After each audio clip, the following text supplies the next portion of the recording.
কৃষ্ণ রূপের কথা। রূপ কাকে বলে? দেখতে সুন্দর মানে খুব ফর্সা, চোখ দুটো টানা টানা, নাকটা টিকালো, মানে রূপবান আমরা জানি, তাই তো? তাই যদি হবে তাহলে কোন কোন বছরে দেখবেন ওই আফ্রিকার কালো মেয়েরা বিশ্ব সুন্দরী প্রতিযোগিতাতে ফার্স্ট হয়, কি হয়তো? তাহলে দেখতে ফর্সা হলেই সে রূপবান নয়। রূপ কাকে বলে জানেন? রূপের সংজ্ঞা হলো কোন অলংকারে ভূষিত না হয়েও যদি দেখে মনে হয় সর্ব অলংকারে ভূষিত, তাকে বলা হয় রূপ। মানে দেখবেন গলায় হার পরা নেই কিন্তু দেখে মনে হচ্ছে যেন হার পরে আছে, কানে কুণ্ডল পরেনি কিন্তু দেখে মনে হচ্ছে যেন পড়ে আছে, হাতে কঙ্কন পরা নেই কিন্তু দেখে মনে হচ্ছে যেন পড়েছে, তবেই তাকে বলা হয় রূপ। আর সেই রূপ যদি আবার কৃষ্ণের হয়, আহা, কৃষ্ণের রূপ যার নিয়ে এত আলোচনা, যার রূপ নিয়ে জগৎ মোহিত, সে আবার একটা দুটো জায়গায় নয়, তিনটে জায়গায় বাঁকা। এমনিতে বাঁকা চোড়া মানুষকে আমরা জগতে কি বলে থাকি?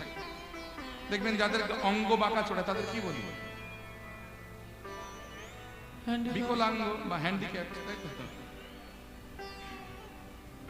কিন্তু কৃষ্ণের অঙ্গ আবার একটা দুটো জায়গায় না, তিনটে জায়গায় বাঁকা। প্রথমে চরণ বাঁকা, তারপরে কোমর বাঁকা, তারপরে ঘাড় বাঁকা। এইরকম একটা বাঁকা চোড়া মানুষের রূপ নিয়ে এত আলোচনা কেন? বলে বাবা, জগতে মানুষ বাঁকা হয় কি করে? অনেকে জন্ম থেকে হয়, আবার অনেকে কোনো বড় দুর্ঘটনার কবলে পড়ে তারা বাঁকা চোড়া হয়ে যায়। কিন্তু কৃষ্ণ বাঁকা হয়েছে কেন জানে? স্বর্গের দেবতারা ডেকে বলছে, হে গোবিন্দ দেখা দাও, হে গোবিন্দ দেখা দাও। তাদের ডাকে সাড়া দিতে গিয়ে একটি অঙ্গ বাঁকা হয়ে গেছে, একটি অঙ্গ বাঁকা হয়ে গেছে। আমার মর্তের মানুষরা ডেকে বলছে, হে গোবিন্দ দেখা দাও, হে গোবিন্দ দেখা দাও। তাদের ডাকে সাড়া দিতে গিয়ে আরেকটি অঙ্গ বাঁকা হয়ে গেছে, আরেকটি অঙ্গ বাঁকা হয়ে গেছে। পাতালের বাসুকি নাগ বলছে, হে গোবিন্দ দেখা দাও, তার ডাকে সাড়া দিতে গিয়ে গোবিন্দের আরেকটি অঙ্গ বাঁকা হয়ে গেছে। তাহলে ওই যে সাধারণ জগতে সাধারণ মানুষ যেভাবে বাঁকা হয়, গোবিন্দ তো ওইভাবে বাঁকা নয়। এই জন্য বলেছে কৃষ্ণের যত রূপ শোনো সনাতন, যে রূপের এক কোণ ডুবায় এই ত্রিভুবন, সর্বপ্রাণী করে আকর্ষণ। রূপের কথা বলছেন কে? না রাধা রানী। কাদের কাছে? সখীদের কাছে। বলছে, জানিস সখী, এই জগতে কিছু কুচক্রকারী মানুষ আছে যারা আমার কৃষ্ণকে কালো বলে। যারা কৃষ্ণকে কালো বলে, হয় তারা দেখতে জানে না, নইলে তাদের নয়ন। বলে কেন তোর কৃষ্ণ কালো নয়? বলে হ্যাঁ কালো বটে, তবে আমার কৃষ্ণ হলো চিকন কালো। বলে বাবা, কালো আর চিকন কালোর মধ্যে পার্থক্য কি? চিকন কালো মানে কি? চিকন শব্দের অর্থ কি ও মায়েরা জানেন? চিকন মানে কি? চিকন মানে কি? চিকন মানে সরু। তাহলে শব্দটা বিদঘুটে হয়ে যাচ্ছে না? সরু কালো এরকম কোন শব্দ হয় না? ভুল কিছু বলেনি, কিন্তু ঠিকঠাকই বলেছে। কারণ চিকন শব্দটা দুরকম বানানো হয়। চয়রসিক চিকন মানে হলো চয়রসিক দন্তন্য, চিকন মানে হলো সরু, এটা ঠিকই। চিকনের আরেকটি বানান আছে, চয়রসিক মূর্ধন্য। এই চিকন মানে কি জানেন? মসৃণ বা চকচকে বা উজ্জ্বল। আমার কৃষ্ণ কালো, তবে হাড়ির কালি যেমন কালো হয় সেরকম কালো নয়। আমার কৃষ্ণ হলো চিকন কালো, মানে উজ্জ্বল কালো। আমরা বলি না, এই যে দেখবেন বিবাহের জন্য পাত্রী দেখতে গেছে, পাড়া প্রতিবেশী জিজ্ঞেস করলো, হ্যাঁ রে মেয়ে দেখে এলি, মেয়ের গায়ের রং ফর্সা? তো বলে না ফর্সাও নয়, তবে কালো। বলে না কালো নয়, তবে ওই উজ্জ্বল শ্যাম বর্ণ আর কি। হ্যাঁ, আমার কৃষ্ণ কালো, তবে হাড়ির কালির মতো কালো নয়। আমার কৃষ্ণ হলো চিকন কালো। তাই আরে কি সখীরে, আরে কি বা চিকন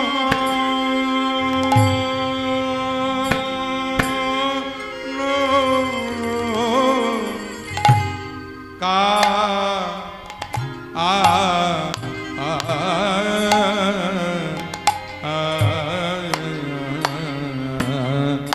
লি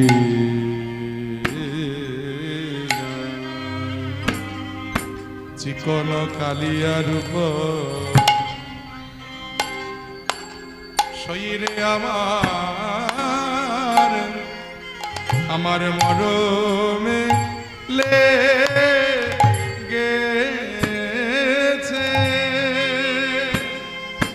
ও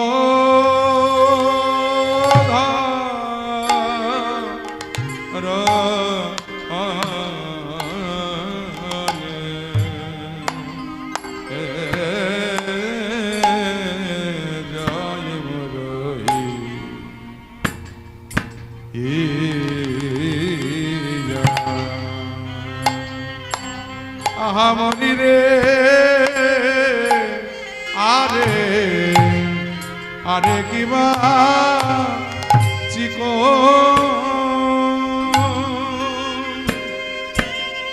আহামরি রে নানা তারা বুঝি ভালো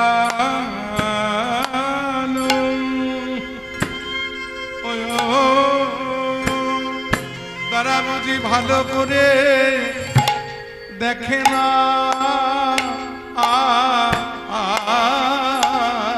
গো আরে কিবা চিকো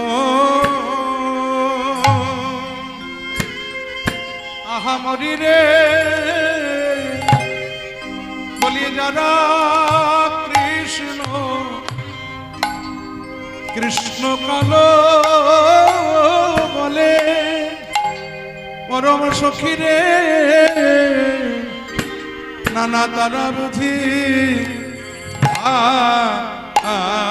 আলো ভালো করে দেখে না আমার বধুরি আলো করার শরীরে আমার বধূ ও আমার বধুর আলো আলো করার শরীরে আমার বধূ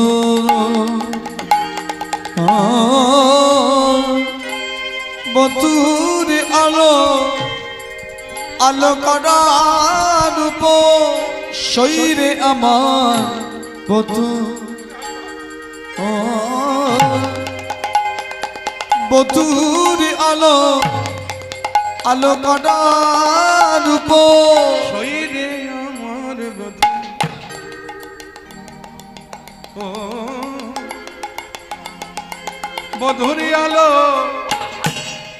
করার শরীরে আমার বধূ আগা বধূর আলো আলো করার শরীরে আমার বধূ ও বধূর আলো করার শরীরে আমার বধূ আগা বধূর আলো আলো করার শরীরে আমার বধূ ও বধূর আলো করার শরীরে আমার বধূ বধূর আলো আলো করার শরীরে আমার বধূ ও বধূর আলো করার শরীরে আমার বধূ বধূর আলো করার শরীরে আমার বধূ বধূর আলো করার আমার শরীরে আমার বধূ বধূর আলো করার শরীরে আমার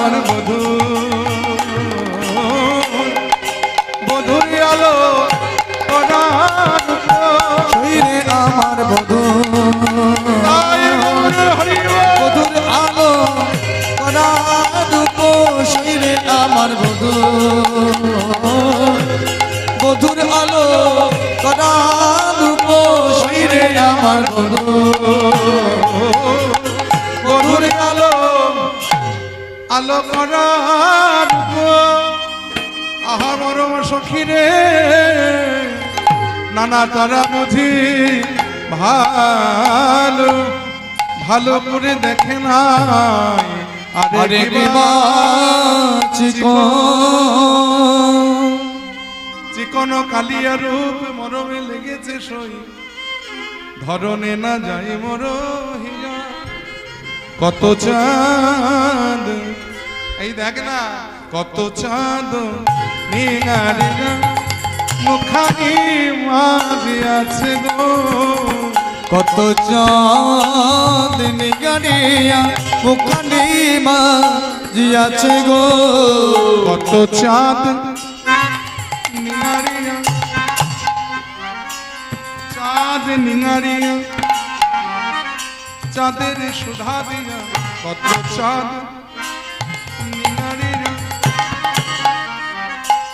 চাঁদ নিগারিয়া মানে চাঁদকে নিংড়েছে। রসগোল্লা খেয়েছে মায়েরা? রসগোল্লা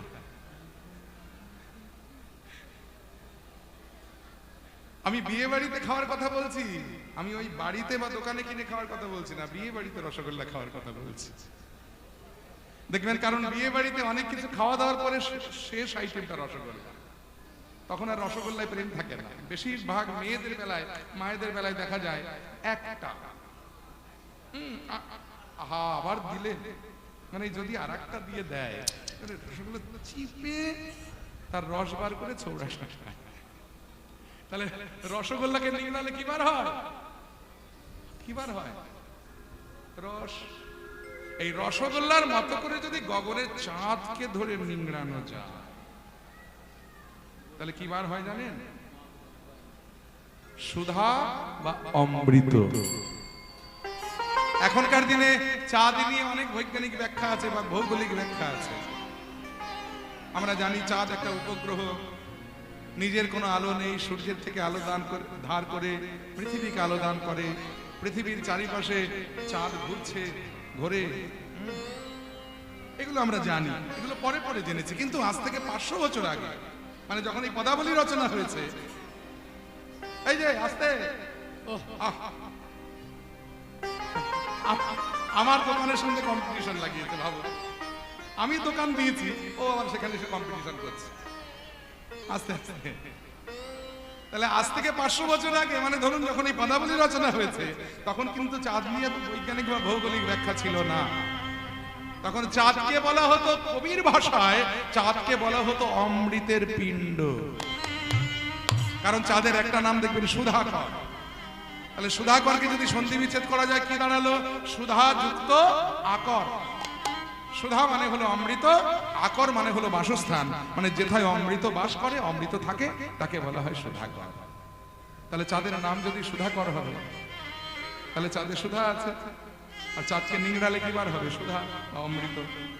তাই একটা দুটো চাঁদ নয়, গগনের কত কত চাঁদকে বিধাতা ধরেছে, সেই চাঁদকে নিংড়েছে। নিংড়ে কি করেছে? কত চাঁদ নিঙারিয়া মুখানি মাঝিছে গো, না জানি তাই কত সুধা দিয়া, কত সুধা দিয়া প্রাণ সখীরে না জানি তাই কত সুধা দিয়া, কত সুধা দিয়া।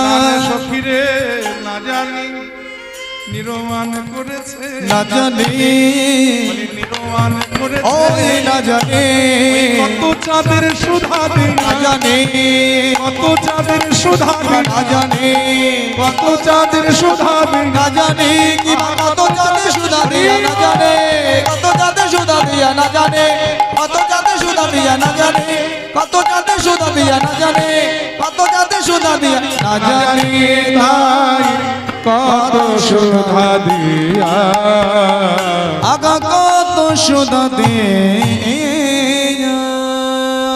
তাহলে গোবিন্দের আমাদের বদন চন্দ্রিমাকে নির্মাণ করেছে আমার বিধাতা কি দিয়ে? যেন কত চাঁদকে নিংড়ে সেই চাঁদের সুধারূপী অমৃত দিয়ে আমার গোবিন্দের বদন চন্দ্রিমাকে নির্মাণ করেছে। আহা, শুধু তাই নয়, আর কি দেখেছে জানিস ও ললিতা? অধরের দুটি কুল জিনিয়া বাঁধলি ওই অধরের দুটি কুল যিনি আমাধুলি ফুল। অধরের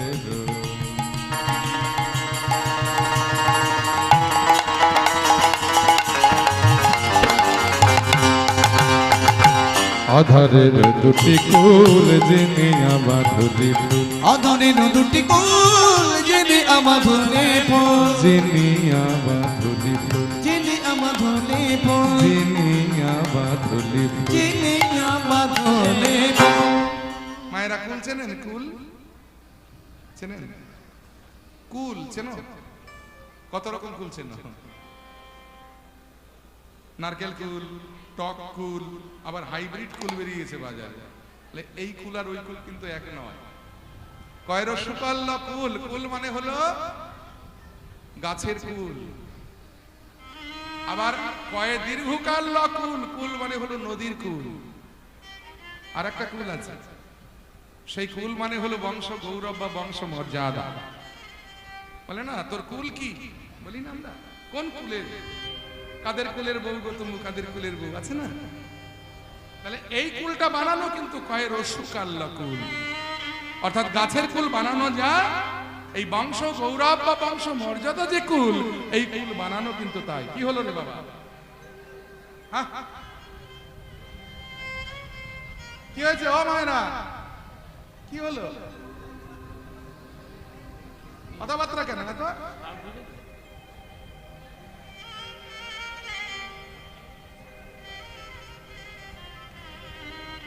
রূপ গাইছি তো নাকি? রূপ গান তো এরকমই হবে। এটা কোনো লীলা নয়, কোনো ভক্তের জীবনীও নয়, এটা কৃষ্ণের রূপের বর্ণনা হচ্ছে। একটু মন দিয়ে শুনতে হবে, তাহলে বোঝা যাবে, নইলে বোঝা যাবে না। একটু কঠিন বিষয়। আর আপনারা তো শুনে শুনে অভ্যস্ত, প্রত্যেক বছরই তো হয় রূপের কথা। বিরক্ত হবেন না, কথা কম, আমাকে কথা বলতে দিন। আপনারা কথা বললে শেষে আবার পরে বুঝতে পারবেন। জয়নি, কি বলছিলাম? কুল, তাহলে বংশ গৌরব বা বংশ মর্যাদা, এইটা এই যে কুল, এই কুল বানানটাও কিন্তু গাছের ফুলের বানানো যায়। এই কুল বানানো যায়, এই কুল বানান হলো পায়ে দীর্ঘকাল্লা কুল, মানে নদীর কুল বানান যা, এই কুল বানানটাও তাই। কেননা এখানে যে অধরের দুটি কুল বোঝানো হয়েছে, ওই নদীর কুলের মতো করে বোঝানো হয়েছে। কারণ এই দেখুন চেরা অংশটা, এটাকে যদি নদী ধরা হয়, তাহলে এটা একটা কুল, এটা একটা কুল। নদী যেমন বয়ে যায়, নদীর ওপারে একটা কুল থাকে, এপারে একটা কুল থাকে, তেমনি মাঝখানে নদী বয়। তেমনি এই বদনের চেরা অংশটা যদি নদী হয়, তাহলে এটা একটা কুল, এটা একটা কুল। এই দুটো হলো অধর। অধর মানে হলো ঠোঁট। তো গোবিন্দের অধর দুটো কেমন না? জিনিয়া বাদুলি ফুল। বাদুলি ফুল চেনো মায়েরা? চেনো না? আমি চিনিয়ে দিই। দোপাহাড়িয়া ফুল নাম শুনেছো? না। শোনো। দুপুরে চন্ডী নাম শুনেছো? না। দেখো নি। টাইম ফুল নাম শুনেছো? টাইম ফুল তাও শোনো নি।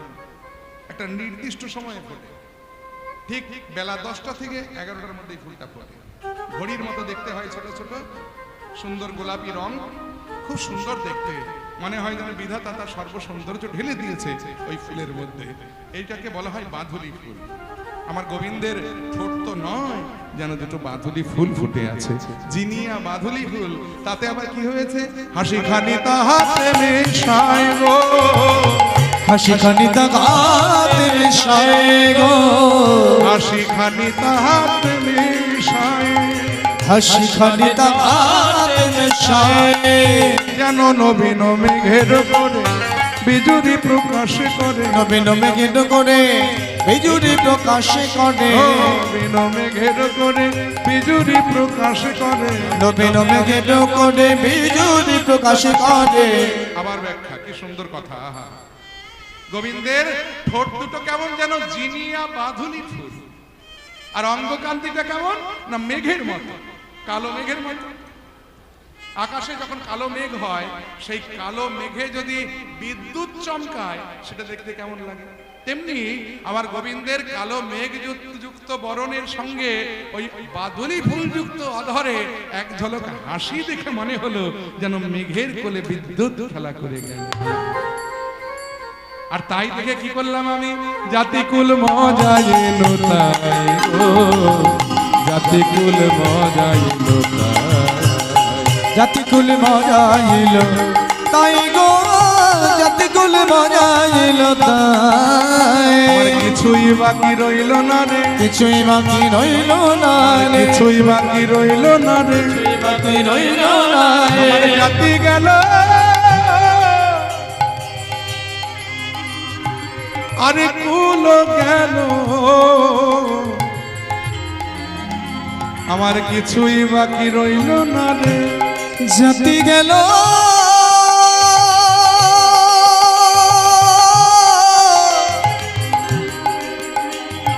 আমার জাতি গেল, কুল গেল,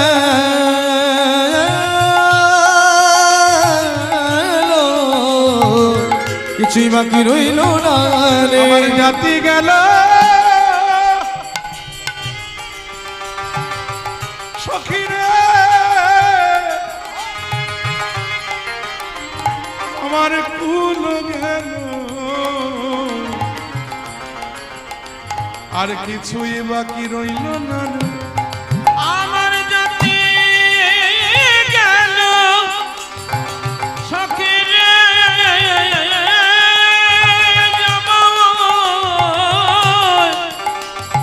কুল গেল,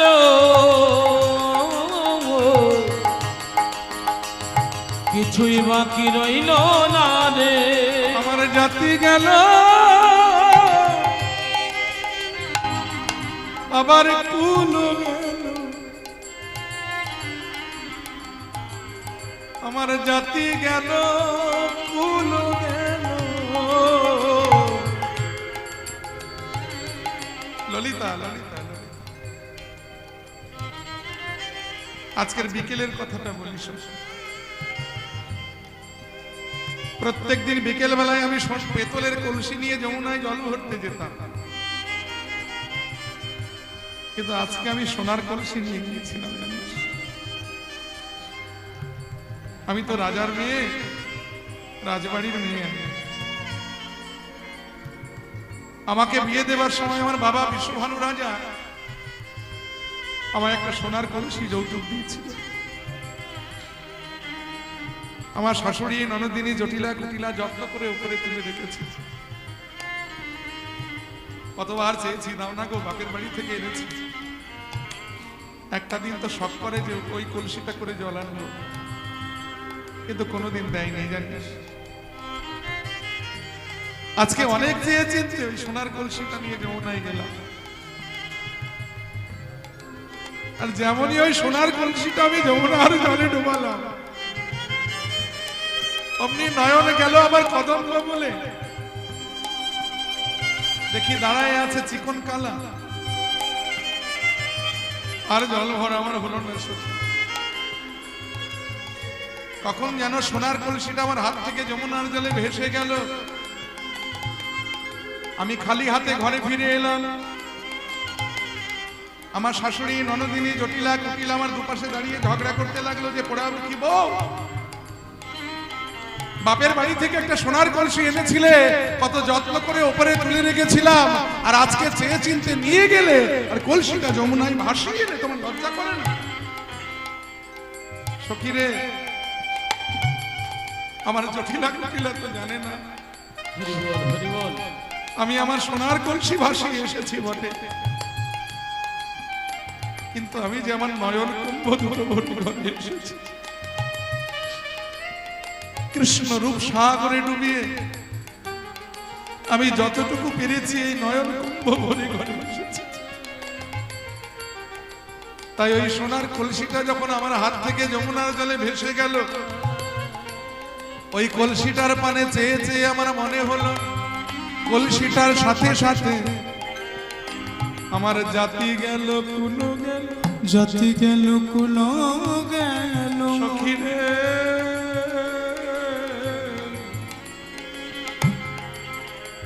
আমার জাতি গেল কুলো গেল জাতি গেল কুলো গেল আহা কুলে গোবিন্দ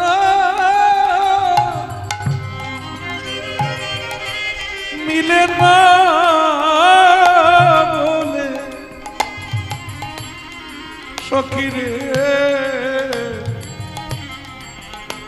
আমার জাতি গেল কুলো গেল সখীরে কুলে গোবিন্দ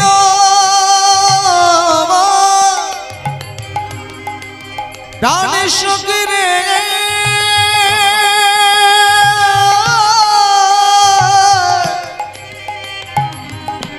ওই কুলে গোবিন্দ মেলে না বলে আমার জাতি গেল কুলো গেল কুলে গোবিন্দ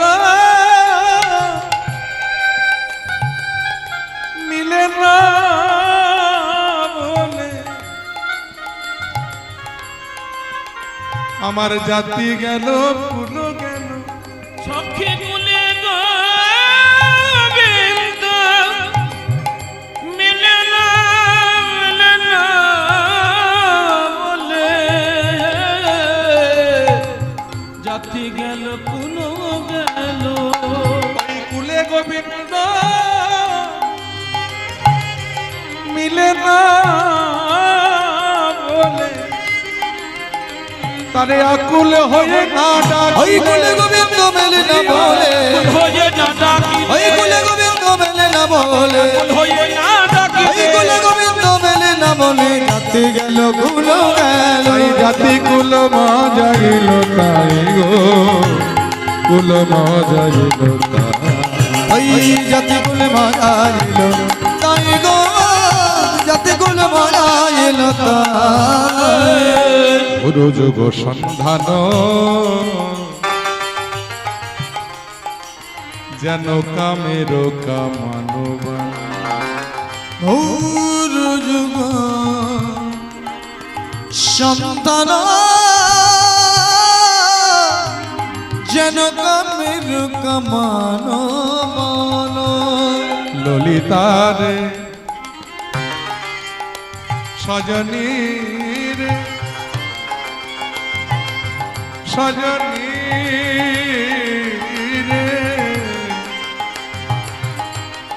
বেলি অবসকালে যমুনায় জল জানতে গিয়ে আমি আমার গোবিন্দের যে রূপে দেখে ঘরে গেলাম সেই রূপের কথায় আমি তোদের কাছে বলি। আমার গোবিন্দের নয়নের ওপরে যে দুটি জোড়া ভুরু, এ ভুরু তো নয়, দেখে কি মনে হলো? আহা, ওই যে গোবিন্দের ভুরু যুগ সন্ধান কামের কামানবান ভোর যুগ সন্তান কামের কামানো বলো কামের কামান ওই কামের কামানো বলো কামের কামান ওই কামের কামানো বলো কামের কামান বান, মদনের বান, মদনের কামান। কামান মানে কামান শব্দের অর্থ এখানে ধনুক। এখানে কামান হলো মদনের ধনুক। মদনের ধনুক কিরকম? আহা, মদনের ধনুকের নাম হলো ফুল ধনুক। মদনের ধনুকটা হলো ফুল দিয়ে তৈরি, আর বান গুলো ফুল দিয়ে তৈরি। সাধারণত বান হয় লোহার তৈরি বা বাঁশের কঞ্চি দিয়ে হতে পারে, কিন্তু মদনের বান, পঞ্চবান, মদন মাদন শোষণ স্তম্ভনার মোহন, এই যে পঞ্চবান, এই পঞ্চবান হলো ফুল দিয়ে তৈরি। সাধারণত ধনুক লোহার তৈরি হতে পারে, বাঁশের তৈরিও হতে পারে, কিন্তু মদনের ধনুক হলো ফুল দিয়ে তৈরি। আহা, ফুল ধনুক এই জন্য নাম। কিন্তু গোবিন্দের নয়নের ওপরে যে জোড়া ভুরু দেখে মনে হলো যেন মদনের ধনুক ওখানে রয়েছে। বলে ধনুক তো রয়েছে, তো ধনুকে বান কোত্থেকে এলো? বলে বুঝতে পারলি না বান কোত্থেকে এলো? ওই যে হিঙ্গুলে মণ্ডিত দুটি আঁখি, ওই হিঙ্গুলে মণ্ডিত দুটি আঁখি, হিঙ্গুলে মণ্ডিত দুটি আঁখি, ওই হিঙ্গুলে মণ্ডিত দুটি আঁখি। মানে জোড়া ভুরু হলো ধনুক, আর দুটি নয়ন হলো দুটি তীর্যক বাণ। আহা, কি করলো জানিস? বলে কি, আমি যেই তার পানে চেয়েছি অঙ্গের সঙ্গে সঙ্গে কি করলো আমার পানে চেয়ে জানিস? অরুণ নয়ন কোন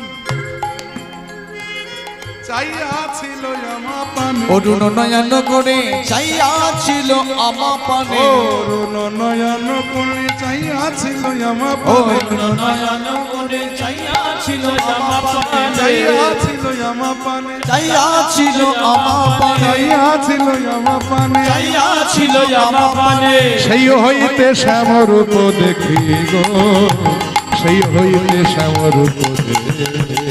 সেই হইতে শ্যামরূপ দেখি গো, সেই হইতে শ্যামরূপ দেখি। সেই হইতে শ্যামরূপ দেখে, অর্থাৎ ওই যে শ্যামরূপ আমি দর্শন করলাম, তার মানে যেই নয়ন দিলাম অমনি দুটো তীর্যক বাণ এসে আমার হৃদয়ে বিদ্ধ হলো। তাতে কি হলো? আমার দেহটা জর্জরিত হয়ে গেল। আমি আর আমাতে নাই, আমার বলতে যা কিছু ওই চরণে সঁপে দিয়ে আমি জন্মের মতো হা কৃষ্ণ তোমার হলাম বলে ওই চরণে বিকিয়ে গেলাম। তা তো হলো, আচ্ছা সে না হয় বুঝলাম, কিন্তু যে রূপে নয়ন দিয়ে এমন হয়েছিস সেই রূপটা কি এমন? বলে হ্যাঁ রে, সেই রূপের বর্ণনা আমি এক বদনে কি বা দিব? বলে কেন? যমুনার ঘাটে হইতে উঠি যায় আসিতে পথে, যমুনার ঘাটে হইতে উঠি আসিতে পথে, সখী কিবা অপরূপ তনু গো, আবার সখী কিবা অপরূপ তনু গো। কেন দাসিতে কয়? এই পদাবলীটি যিনি রচনা করেছেন, এই আপনাদের বাড়ির খুব কাছাকাছি তিনি থাকতেন, খুব বেশি দূর নয়। কান্দ্রা বলে একটি জায়গা, বর্ধমান বীরভূমের একেবারে বর্ডার। এই কান্দ্রাতে জন্মগ্রহণ করেছিলেন পদকর্তা জ্ঞানদাস। তিনি আবার চণ্ডীদাসের ভাব শিষ্য। এই যে নানুরের চণ্ডীদাস, সেই চণ্ডীদাসের ভাব শিষ্য ছিলেন। বাংলার কবি জ্ঞানদাস বাংলার কবি চণ্ডীদাসের ভাবধারাকে হৃদয়ে ধারণ করে তবে তিনি বৈষ্ণব পদাবলী রচনা করে গেছেন। এই জন্য দেখবেন চণ্ডীদাসের পদাবলী এবং জ্ঞানদাসের পদাবলীর মধ্যে অনেক বিস্তর মিল খুঁজে পাওয়া যায়। যেমন গোবিন্দ দাসের পদাবলী এবং বিদ্যাপতির পদাবলীর মধ্যে মিল আছে, কারণ গোবিন্দ দাস ছিলেন বিদ্যাপতির ভাব শিষ্য, তেমনি জ্ঞানদাস ছিলেন চণ্ডীদাসের ভাব শিষ্য। তাই জ্ঞানদাসের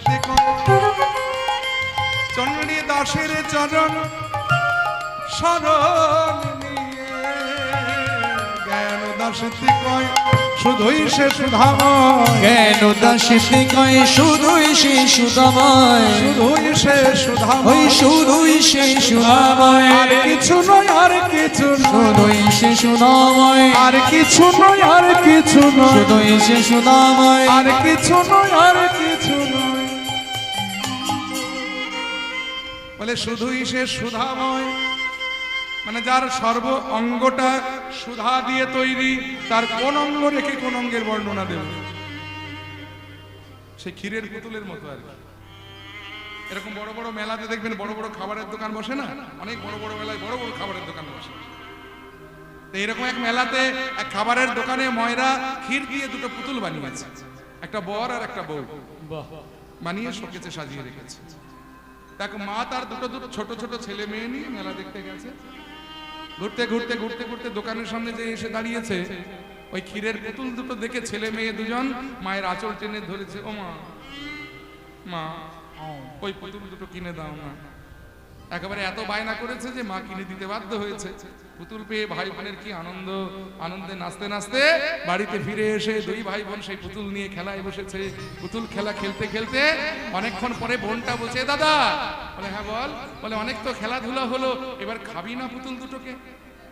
বলে হ্যাঁ খেতে তো হবে। বলে তাহলে একটা কাজ কর, তুই বরটাকে খা, আমি বউটাকে খাই। এই তুই বউটাকে খা, আমি বরটাকে খাই। বলে বেশ। এই দাদা কি করেছে, বউ পুতুলটা হাতে নিয়ে খেতে শুরু করেছে, আর ওদিকে বোন বর পুতুলটা নিয়ে যে খেতে যাবে, পুতুলটার দিকে তাকিয়ে আর পুতুলটাকে খেতে পাচ্ছে না, পুতুলটার দিকে এক দৃষ্টি তাকিয়ে আছে। অনেকক্ষণ পরে দাদা বলছে বোন খা। বলে কোনটাকে আগে খাই বল দেখি দাদা। বলে মানে? বলে দেখ না কি সুন্দর দেখতে পুতুলটা, যেমন মুখ তেমনি নাক, তেমনি ঠোঁট, তেমনি দেহটা, তেমনি দুটি হাত, তেমনি দুটি পা। কোন অঙ্গটা আগে খাবো বল দেখি? সবই তো দেখতে সুন্দর, কোনটা আগে খেলে বেশি টেস্টি লাগবে? পাশ থেকে মা বলছে ওরে বোকা মেয়ে, তুই যেই অঙ্গটাই আগে খাস না কেন টেস্ট একই রকম লাগবে, কারণ ওর গোটা দেহটাই হলো ক্ষীর দিয়ে তৈরি। ওর নাক মুখ চোখ কান হাত পা দেহ সবই ক্ষীর দিয়ে তৈরি। তাই যেটাই আগে খাস সেটাই একই টেস্ট লাগবে, একই স্বাদ লাগবে। তেমনি ভগবানের সর্ব অঙ্গটা হলো সুধা দিয়ে তৈরি, তাই যে অঙ্গের বর্ণনাই করুন না কেন সুধার মতোই লাগবে। অতএব কোন অঙ্গ রেখে কোন অঙ্গের বর্ণনা দেব, তাই তো পদকর্তা বলছেন আমি বলতে পারছি না, কারণ সবই তো একই রকম। সব জায়গার বর্ণনা দিতে গেলে তো একই বলতে হয়, কোন অঙ্গ রেখে কোন অঙ্গের বর্ণনা দেব? জ্ঞান দাসেতে কয় শুধুই সে সুধাময়, জ্ঞান দাসেতে কয় শুধুই সে সুধাময়। সে যে গোকুলে নন্দের বালা কানু গো, গোকুলে নন্দের বালা কান। আমার গোকুলে নন্দের বালা কানু গো, গোকুলে নন্দের বালা কানু। আমি এই এখনই দেখে এলাম, এই এখনই দেখে এলাম, এই এখনই দেখে গেলাম, এখনই দেখে এই এলাম, যমুনায় জল আনতে গিয়ে এই এখনই দেখে গেলাম, যমুনায় জল আনতে গিয়ে, অপরাধে নদী যমুনায় জল আনতে গিয়ে, রাধে বিনোদিনী, ওই যমুনায় জল আনতে গিয়ে, রাধে বিনোদিনী, এই এখনই দেখে এলাম। যে গোকুলে নন্দের বালা কানু গো, গোকুলে নন্দের বালা কানু। সেই রূপে নয়ন দিয়ে আমি ঘরে এসেছি। আহা, সেই রূপের কথা কি এক বদনে বলা যায় সখী? আহা, যার সর্ব অঙ্গটাই হলো সুধা মাখা। এই দেখ না, যে দেখেছে সে বলতে জানে না, যে বলছে সে দেখতে জানে না, তাই না? ভালো করে ভেবে দেখুন, যে বলছে সে দেখতে জানে না, যে দেখেছে সে বলতে জানে না। দেখছে কে? দেখেছে কে? নয়ন। নয়নের বাক শক্তি নাই, নয়ন তো বলতে জানে না। আর বলছে কে? বদন, সে আবার দেখতে জানে না। তাই বলার দেখা তো এক হতে পারে না, তবু বলছি শোন। এই দেখ না, আমার গোবিন্দ হেঁটে আসছিল তো ব্রজের পথে দিয়ে, তার চরণের শোভাটা কেমন জানিস? বলে কেমন?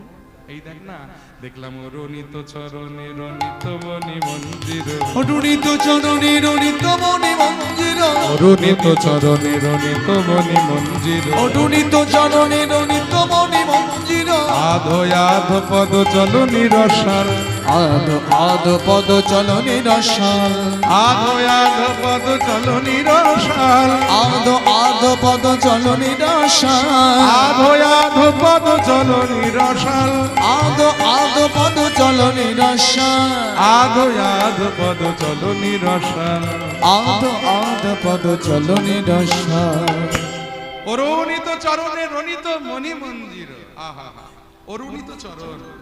গোবিন্দের চরণটা কেমন না? অরুণিত। অরুণিত মানে অরুণের ন্যায়। অরুণ মানে, অরুণ মানে কি? সূর্য। তাও দেশে সূর্য নয়, প্রভাতকালের সূর্য এবং সন্ধ্যাবেলা মানে অস্তাচলগামী সূর্য, এই দুই সময় সূর্যের রং থাকে দেখবেন একেবারে টকটকে লাল। এই সময় সূর্যের তেজও থাকে অতি ক্ষীণ, আর এই দুটো সময়ের সূর্যকে বলা হয় অরুণ। আমার গোবিন্দের সর্বাঙ্গটা শ্যামবর্ণ, কিন্তু চরণের চারিপাশ এবং চরণের তলা দুটো হলো একেবারে টকটকে লাল। তাই গোবিন্দের ওই চরণের শোভা যেন অরুণের ন্যায়, আর তাতে আবার রণিত মণি মঞ্জির, মানে 10টি নখ। সেই 10টি নখের উপরে যখন অস্তাচলগামী সূর্যের কিরণ এসে পড়েছে, তা থেকে যে মণি বিচ্ছুরণ হচ্ছে, রং বিচ্ছুরণ হচ্ছে, দেখে মনে হচ্ছে যেন 10টা মণি খচিত করা আছে তার চরণে। আহা! আর তাতে আবার চলন ভঙ্গিটা কেমন না, আধো আধো পদ চলনি রসা। গোবিন্দ হেঁটে যাচ্ছে, আরে গোবিন্দ হেঁটে যাচ্ছে ব্রজের পথ দিয়ে, আধো আধো পদ ফেলে। আহা! এক ধরনের পাখি আছে দেখবেন, সেই পাখিগুলো যখন হাঁটে তাদের হাঁটার ভঙ্গি দেখে মনে হয় তারা যেন নৃত্য করছে, মানে নাচতে নাচতে যাচ্ছে। সেই পাখির নাম হলো খঞ্জন পাখি। আমার গোবিন্দই যে হেঁটে গেল আমার আমিনার সম্মুখ দিয়ে, ভঙ্গিটা দেখে কি মনে হলো জানিস, বলে কি যেন খঞ্জন পাখি নেচে, ও নেচে যায় আমার প্রাণ গোবিন্দ খঞ্জন পাখি নেচে, ও নেচে যায় প্রাণ গোবিন্দ। খঞ্জন পাখি নেচে সখীরে ব্রজের ওপর আলো করে, খঞ্জন পাখি সখীরে ব্রজের ওপর আলো করে, খঞ্জন পাখি রে সখীরে ব্রজের ওপর আলো করে, খঞ্জন পাখি রে সখী ব্রজের ওপর আলো করে, খঞ্জন পাখি রে পথ জালো করে খঞ্জন পাখি নেচে।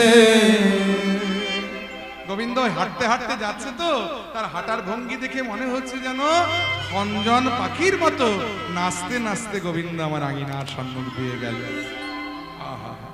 কি অপূর্ব তার বসন, আহা! তার পরিধান, তার বসনের শোভা দেখে মনে হচ্ছে কাঞ্চন বঞ্চন বসনয়নি মোরে, কাঞ্চন অঞ্চল বাসন অরুণি মোড়ে, সখী কাঞ্চন বঞ্চন ললিতারে সজনী রে, সজনী ললিতা, ললিতা রে কাঞ্চন বঞ্চন বসনয়নি মোরে, কাঞ্চন বাঞ্চন বাসন অরুণি মোড়ে। আহা ভালে বনি বলো নয়ন সখী রঙ্গিম ভঙ্গিম নয়ন নাচনি, আগর রঙ্গিম ভঙ্গিম নয়ন নাচনিয়া, নয়ন নাচনিয়া, আগর নয়ন নাচনিয়া, নাচাইতে নাচাইতে নাচাইতে নাচাইতে গেল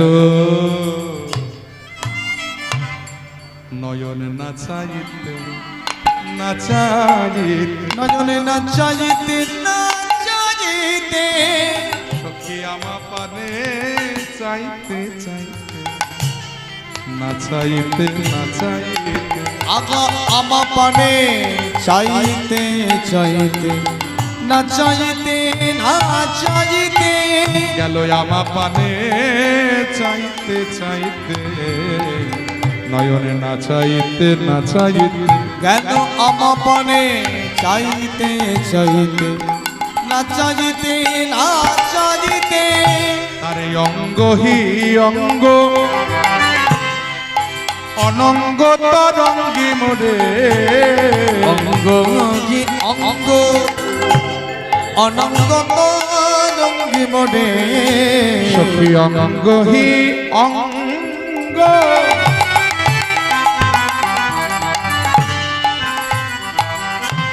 অনঙ্গ তরঙ্গি মোরে, অঙ্গ অঙ্গ অনঙ্গ তরঙ্গি মোড়ে আহায় অনঙ্গ তরঙ্গি মোরে অনঙ্গ অনঙ্গ তরঙ্গি মোরে অনঙ্গ। ও মায়েরা, অনঙ্গ শব্দের অর্থ কি? অনঙ্গ মানে হলো অঙ্গ নাই যার। এমন কি আছে জগতে অঙ্গ নাই অথচ বেঁচে আছে? কি আছে জানেন? অঙ্গহীন হয়ে জগতে কে বেঁচে আছে জানেন? ব্রহ্মার মানস পুত্র, যার নাম হলো মদন। এই মদনের কিন্তু অঙ্গ নাই। মদনের কিন্তু অঙ্গ নাই। মদনের অঙ্গ তাহলে কি কোনোদিন ছিল না? না ছিল, তবে এখন আর নাই, আগে ছিল। তাহলে কি হলো অঙ্গটা? বলে পুড়ে ছাই হয়ে গেল। বলে কি করে? না, ঘটনাটা হলো মদন তো ব্রহ্মার মানস পুত্র, এত সুন্দর দেখতে মদনের রূপ যে ত্রিভুবন মোহিত হয়ে গিয়েছিল মদনের রূপে। তো ব্রহ্মা চিন্তা করলেন, এত সুন্দর ছেলে আমার, এই রকম ছেলের সঙ্গে তো একটা ভালো সুন্দরী মেয়ের সঙ্গে বিয়ে দিতে হবে নাকি? ভালো বৌমা চাই। সুন্দর ছেলের তো সুন্দরী বৌমা লাগে। তা খুঁজে খুঁজে রতির সঙ্গে মদনের বিবাহ দেওয়া হল। আর বিবাহ দেওয়ার পরে ব্রহ্মা বললেন, দেখো মদন বাবা, এতদিন অবিবাহিত ছিলে, খাইয়ে পড়িয়ে বড় করেছি, এখন বিয়ে থা করেছো বাবা, তোমার সংসার হয়েছে, তোমার সংসার তুমি নিজে বুঝে নাও, আর আমি তোমার ভার গ্রহণ করতে পারবো না। মদন বললেন, বাহ, এই তো বিয়ে দিলেন। আর বিবাহ দিয়ে উনি সঙ্গে সঙ্গে আলাদা করে দিলেন, পৃথক করে দিলেন। আচ্ছা বেশ, পৃথক যদি করেই দিলেন তাহলে আমায় কিছু পুঁজি দিন। ব্রহ্মা বললে, এই রে মদন, পুঁজি তো দেবার মতো আর কিছু নাই। পুঁজি যা ছিল সব তো সবাইকে দিয়ে দিয়েছি, তোমায় আর কি দেব? দাঁড়াও দাঁড়াও দাঁড়াও, মনে পড়েছে। আচ্ছা আচ্ছা আচ্ছা, এখনো তিনটে জিনিস আমার কাছে আছে। বলে কি? না, একটা ধনুক, আর 5টা বাণ, আর একটা তুল। ধনুকটার নাম হলো ফুল ধনুক, আর পঞ্চবাণ হলো মদন, মাদন, শোষণ, স্তম্ভন আর মোহন। আর যে তুনে বাণগুলো থাকে, এই তুনটার নাম হলো অক্ষয় তুন। এই অক্ষয় তুনের স্বভাব হলো, তুমি যেখানেই তোমার বাণ নিক্ষেপ করো না কেন, বাণগুলো তাদের কার্য সমাধান করে পুনরায় আবার তোমার অক্ষয় তুনে ফিরে আসবে। মোটের উপরে কথা হলো, তুমি কোনোদিন পুঁজি হারা হবে না। এই নাও, এই ধনুর্বাণ তোমায় দিয়ে দিলাম, তুন তোমায় দিয়ে দিলাম, তুমি তোমার নিজের পথ নিজে বেছে নাও বাবা, আর আমি তোমার ভার গ্রহণ করতে পারবো না। মদন তুন আর ধনুর্বাণ পেয়ে ব্রহ্মার সম্মুখে দাঁড়িয়ে চিন্তা করলেন, এই যে ধনুর্বাণ আমার পিতা আমায় দিল, এই ধনুর্বাণ ঠিকঠাক কাজ করছে তো? পরীক্ষা করে দেখা যাক। এই পরীক্ষা করে দেখবার জন্য ধনুকে গুণ চড়িয়েছে, তুন থেকে একটা বাণ নিয়ে ওই ধনুকে যোজনা করে ব্রহ্মার দিকে তাক করে দাঁড়িয়েছে। ব্রহ্মা চিৎকার করে বলে, মদন, কি করছো তুমি? আমি ব্রহ্মা, তোমার পিতা। বলে, সেই জন্য তো আপনার উপরে তাক করেছে। পরলোকের উপরে তাক করে বাণ ছুড়ে মারধর খেয়ে মরি আর কি। প্রথম আমার বাণ ঠিকঠাক কাজ করছে কিনা, বাণের কার্যক্ষমতা পরীক্ষা করবার জন্য, পরীক্ষার জন্য দেখবেন নিজের লোকের উপরে পরীক্ষা করাটাই ভালো নাকি? বৈজ্ঞানিকরা যখন কিছু আবিষ্কার করে, পরীক্ষা কার উপরে হয়? পরীক্ষা নিরীক্ষা দেখবেন নিরীহ প্রাণীর উপরে, এই গিনিপিগ, ইঁদুর, এসবের উপরে পরীক্ষা করে। অতএব আপনি আমার পিতা, আমি আপনার পুত্র। পুত্র যদি শত অন্যায় করে, পিতা পুত্রের অন্যায় ক্ষমা করে। তা আমি পরলোকের উপরে পরীক্ষা নিরীক্ষা করে মারধর খেয়ে মরবো? আপনি আমার নিজের জন, প্রথম পরীক্ষা আপনার উপরে। খবরদার বলো, এই ভুলটা করো। তুমি যদি এই ভুল করো, আমি কিন্তু তোমায় অভিশাপ দেব। বলে, সে যখন দেন তখন দেখা যাবে, এখন তো দিচ্ছেন না, এখন আমার কাজটা আমায় করতে দিন তো, বেশি বকবক করবেন না। এই বলে মদন ওই ব্রহ্মার শত নিষেধ মানা করে সত্ত্বেও সঙ্গে সঙ্গে ব্রহ্মার দিকে ওই বাণটা যেই নিক্ষেপ করেছে, মদনের কামবানে জর্জরিত হয়ে ব্রহ্মা তার সম্মুখ দিয়ে যাচ্ছিল নিজ কন্যা সন্ধ্যা। সন্ধ্যার প্রতি কামাতুর দৃষ্টি নিয়ে যেই অগ্রসর হলেন, ধাবিত হলেন, বাধা দিয়ে দাঁড়ালেন গায়ত্রী দেবী, অর্থাৎ ব্রহ্মার স্ত্রী। স্বামী করছেন কি আপনি? ও আপনার নিজের কন্যা সন্ধ্যা। এই ব্রহ্মার চৈতন্য লাভ। হায় হায়, আমি কি করছিলাম? ব্রহ্মা মদনের দিকে প্রধানিত দৃষ্টি দিয়ে তাকিয়ে বলে, রে মদন, আজ আমি তোর পিতা, তুই আমার পুত্র, আর পুত্র হয়ে তুই আমায় এত বড় সর্বনাশটা আমার করলি। আমি তোকে অভিশাপ করছি যে এই রূপের তোর খুব সুখ্যাতি, তাই না? যে রূপ নিয়ে তোর এত অহংকার, এত বড়াই, সেই রূপ একদিন তোর পুড়ে ছাই হবে। ব্রহ্মা যেই অভিশাপ দিয়েছে, মদন বলে ঠিক আছে, যখন হয় তখন দেখা যাবে, এখন তো হচ্ছে। এই মদন হলো বাপ মায়ের অবাধ্য সন্তান। দেখবেন জগতে অনেক ছেলে মেয়েরা আছে না, বাবা মায়ের শত নিষেধ সত্ত্বেও তারা যেটা করার সেটা তারা করবেই। এদেরকে বলা হয় অবাধ্য ছেলে মেয়ে। এই মদন হলো তৎপর। মদনের বান কাজ করছে, মদনের তো আনন্দ ধরছে না। আনন্দে নাচতে নাচতে মদন যাচ্ছে কৈলাসের উপর দিয়ে, হঠাৎ দেখলেন ভোলানাথ। ভোলানাথকে দেখে মদন অমনি থমকে দাঁড়ালেন, বাহ বাহ বাহ, আর একজনকে পেয়েছি, আর একজন নিজের মানুষ পাওয়া গেছে। বাবাকে মেরে এলাম, এবার কাকাকে পেয়েছি। ভোলানাথ সম্বন্ধে কাকাই তো হন নাকি? ব্রহ্মা বিষ্ণু মহেশ্বর ভগবান হতে সৃষ্টি, তাহলে ব্রহ্মা যদি পিতা হন, ভোলানাথ কাকা হচ্ছেন। এই ভোলানাথকে যেই মদন তার দ্বিতীয় বানখানি আবার নিক্ষেপ করেছে, মদনের কাম মানে জর্জরিত হয়ে ভোলানাথ উনি বলে, কে রে, কে তুই এত বড় সর্বনাশ করলি? মদন মূর্তিমন্ত হয়ে বলেন, আমি কাকা। বলে, তুই কে? আমি ব্রহ্মার পুত্র মদন। তোর এত বড় স্পর্ধা যে তুই তোর কাম বান দিয়ে আমায় জর্জরিত করিস। বলে ভোলানাথ এত রেগে গেলেন যে তার সেই তৃতীয় নয়নের দৃষ্টি দিয়ে যেই মদনের দিকে চাইলেন, মদনের দেহটা পুড়ে ছাই হয়ে গেল, ভস্মীভূত হয়ে গেল। মদন পুড়ে গেল। মদনের স্ত্রী রতি মনে মনে চিন্তা করলেন, এই হলো 3-4 দিন আমার বিয়ে হয়েছে, 3-4 দিনের মধ্যে আমি বিধবা হয়ে গেলাম, স্বামী হারা হয়ে গেলাম। না, সতী সাধ্বী রমণী যদি হয়ে থাকি, স্বামীর প্রাণ আমি ফিরিয়ে আনবই আনবো। এই বলে সঙ্গে সঙ্গে রতি ধ্যানে বসলেন ভোলানাথের। আর ধ্যানে বসে ভোলানাথের মাথায় ভক্তি ভরে যেই একটা বেলপাতা দিয়েছে না, ভোলানাথ নয়ন মধ্যে বলছে, আহারে কে রে মা, তুই এত ভক্তি ভরে আমার মাথায় বেলপাতা দিলি, তুই যেই হইস না কেন মা, আমি তোকে আশীর্বাদ করছি, সারা জীবন সংসার নিয়ে, স্বামী সন্তান নিয়ে তুই এবস্থি হয়ে থাক। এই হলেন ভোলানাথ। আশীর্বাদ করার সময়ও ভাবেন না, অভিশাপ দেওয়ার সময়ও ভাবেন না।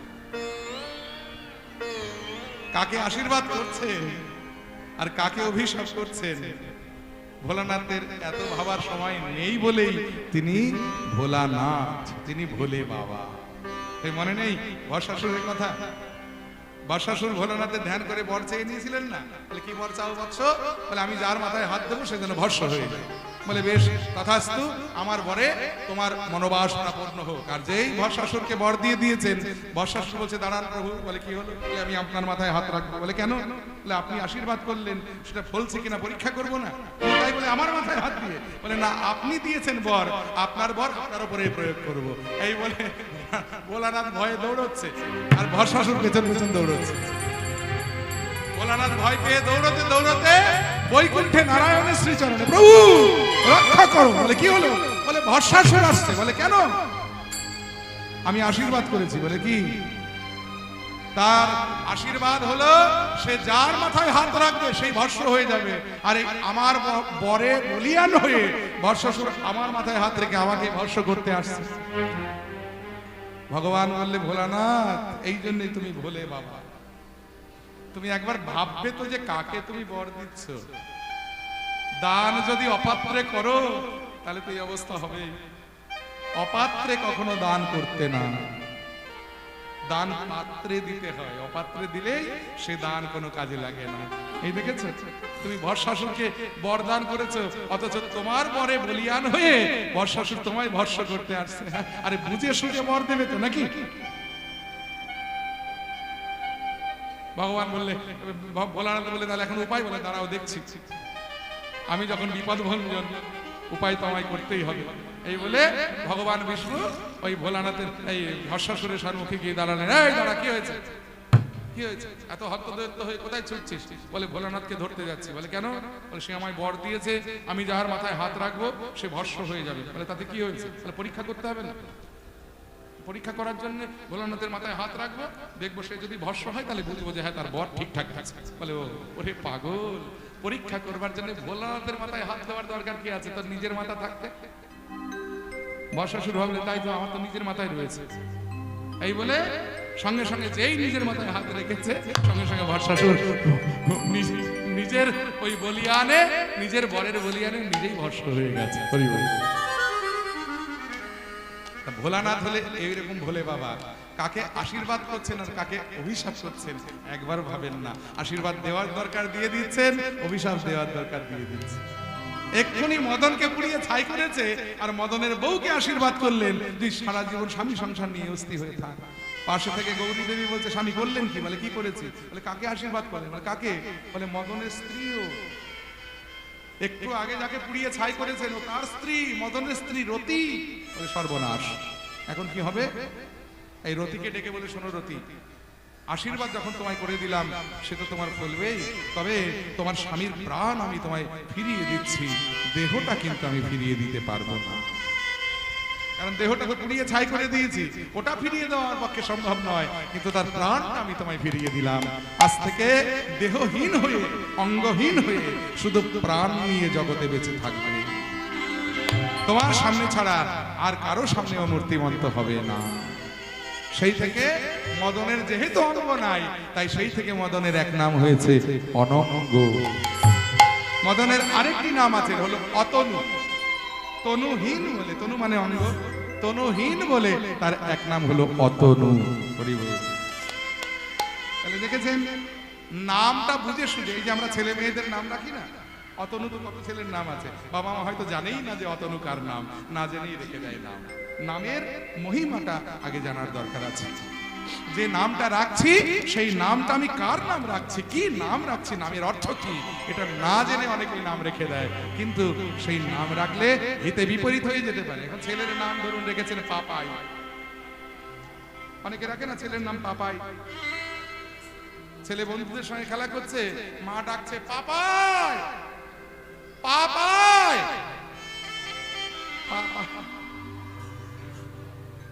আচ্ছা তার ঘরে পুণ্য আসবে কোনোদিন? যে দিন রাত পাপ ডাকছে ঘরে। এই জন্য নাম রাখতে গেলে বুঝে সুঝে, অর্থ জেনে নাম রাখতে হয়।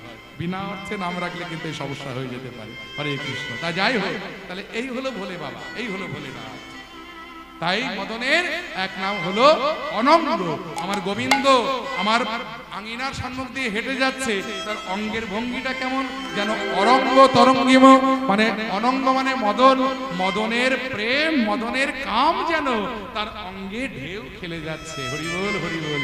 অনঙ্গ তরঙ্গিম রে, অঙ্গ অঙ্গ অনঙ্গ তরঙ্গি মনে গেল ভালে বনিয়া বলে মদন মোহনিয়া।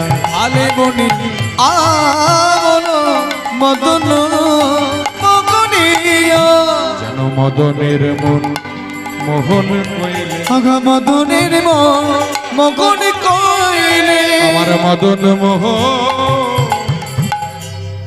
শ্রী গোবিন্দ।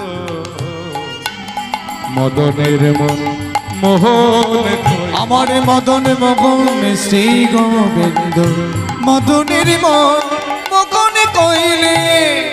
একটা কথা একটু জিজ্ঞেস করিনি কমিটির দাদাদের কাছে, আমার সময় কতক্ষণ, মানে কটা অবধি গাইব? 11টা অবধি না 11:30 অবধি? কটা অবধি? রাস কটায় শুরু হবে?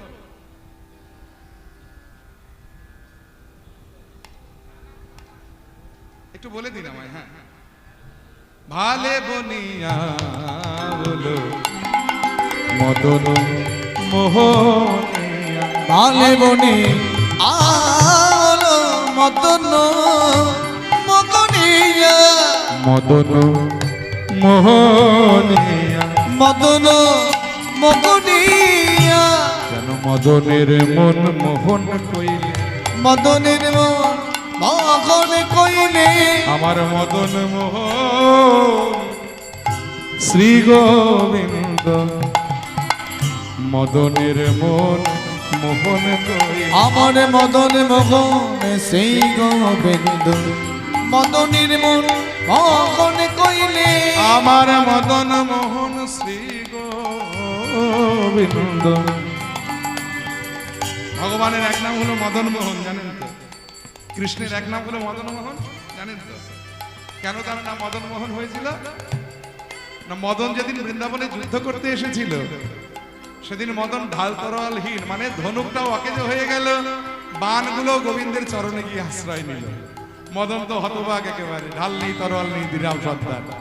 আর যুদ্ধক্ষেত্রে পরাজিত সৈনিক, তার সম্মুখে দেখবেন দুটো অপশন থাকে, হয় তাকে আত্মসমর্পণ করতে হয়, নইলে তাকে যুদ্ধক্ষেত্র থেকে পালাতে হয়। তো মদন যখন পালিয়ে যাচ্ছে ভয় পেয়ে, মদনের স্ত্রী রতি সে সামনে এসে বললে, কি গো স্বামী চলে যাচ্ছে যে? এই তো এলে। বলে, আর বলো কেন, আমার ঘাট হয়েছে, আমি আর জীবনে কোনোদিন বৃন্দাবনে আসবো না। বলে, সে কি গো, কত যোগী ঋষি ধ্যানীমণি যুগ যুগ সাধনা করে বৃন্দাবনে আসবে বলে, আর তুমি এসে বলছো আর আসবে না? বলে, না না, আমার বলা ভুল হলো, আমি আসবো, তবে স্বভাব নিয়ে আর আসবো না। স্বভাব নিয়ে আর আসবো না, স্বভাব ব্রজের বাইরে আমি রেখে আসবো, স্বভাব নিয়ে আর আসবো না। স্বভাব ব্রজের বাইরে রেখে আসবো, স্বভাব নিয়ে আর আসবো না।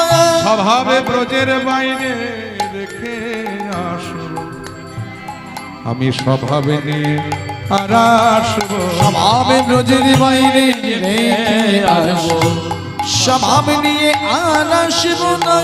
তবে শোনো রতি, ও তো প্রাকৃত মদন আর আমি হলাম অপ্রাকৃত নবীন মদন। ও হলো অপ্রাকৃত নবীন মদন আর আমি হলাম প্রাকৃত মদন। মদন বলছে, ও হলো অপ্রাকৃত নবীন মদন আর আমি হলাম প্রাকৃত মদন। আজ আমি যুদ্ধে ওর কাছে হেরে গেছি, আর হেরে গিয়ে এই বৃন্দাবনের মাটিতে দাঁড়িয়ে ওর একটা নতুন নাম দিয়ে যাবে। বলে, কি নাম দেবে? আমি ওর নামে দিলাম মদন মোহন। ওর নামে দিলাম মদন মোহন। ও যে মদনের মন মোহন কইলে, তাই নামে দিলাম মদন মোহন। ও যে মদনের মন মোহন কইলে, ওর নামে দিলাম মদন মোহন। ও যে মদনের মন মোহন কইলে, বলি এই না বৃন্দাবন মাঝে, ওই মদনের মন মোহন কইলে, এই না বৃন্দাবন মাঝে, ও যে মদনের মন মোহন কইলে, এই না বৃন্দাবন মাঝে, মদনের মন মোহন কইলে, এই না বৃন্দাবন মাঝে, মদনের মন মোহন কইলে, আমি নামে দিলাম। মদন মোহন। তাই সেই থেকে গোবিন্দের এক নাম হয়েছে মদন মোহন। আজকে গোবিন্দ আমার পথ আঙিনার সম্মুখ দিয়ে যাচ্ছে, তার গমন ভঙ্গি দেখে মনে হলো ভালে বনিয়া বলো মদন মোহন। ভালে বনি আলো মদন মগনিয়া। তাই গোবিন্দ দাসের চিতে নীতি নীতি বিহরণী, গোবিন্দ দাসের চিতে নীতি নীতি বিঘটনে। ইহ না গুরু বড় তরুণ কমালিয়া। এই গোনা গরো বড় তরুণ তমালিয়া। বলি নীতি নীতি বিহরিছে, নীতি বিগড়েছে আমার গোবিন্দ দাসের চিতে নীতি নীতি বিহরিছে। আমার গোবিন্দ দাসের চিতে নীতি নীতি বিগড়েছে। শুধু পদকর্তা গোবিন্দ দাস নয়, তাহলে যত যত গোবিন্দ দাসের চিতে নীতি নীতি বিহরিছে, যত গোবিন্দ দাসের চিতে সেই বৃন্দাবনের তরুণ তোমা। ওই গোবিন্দ দাসের চিতে আহা বৃন্দাবনের তরুণ তোমা। আহা গোবিন্দ দাসের চিতে তাই বলি হরি বল। আহা গোবিন্দ দাসের চিতে বৃন্দাবনের তরুণতম ওই গোবিন্দ দাসের চিতে নীতি নীতি বিগড়েছে। এই দেখ না, সেই কৃষ্ণ রূপে নয়ন দিয়ে আমার মনে হয়েছে যে রূপের এক কোণ ডুবাই এই ত্রিভুবন, সর্বপ্রাণী করে আকর্ষণ। আহা, শ্রীকৃষ্ণের যত রূপ শুনো সনাতন, শুনো সনাতন, যে রূপের এক কোণ ডুবাই এই ত্রিভুবন, ত্রিভুবন সর্বপ্রাণী করে আকর্ষণ। সর্বপ্রাণী করে আকর্ষণ। তাই কৃষ্ণ রূপে যারা একবার নয়ন দেয় তাদের দশাটা এইরকমই হয়। আমি যদি আগে জানতাম সখী যে কৃষ্ণ রূপে নয়ন দিলে আমার এই দশা হবে, আমি কিছুতেই কৃষ্ণ রূপে নয়ন দিতাম।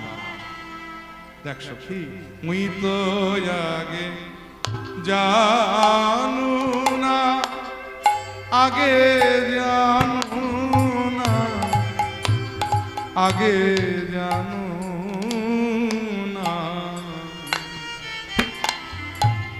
জানলে এই মাহিমা, জানলে জলে যেতাম না, না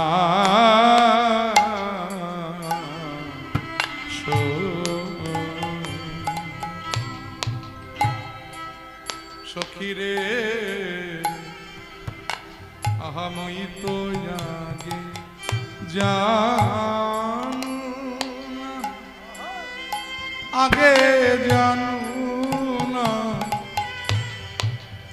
আগে জানু না, জানলে হেই মা, হেই মা, আমি জানলে জানলে জলে যেতাম না,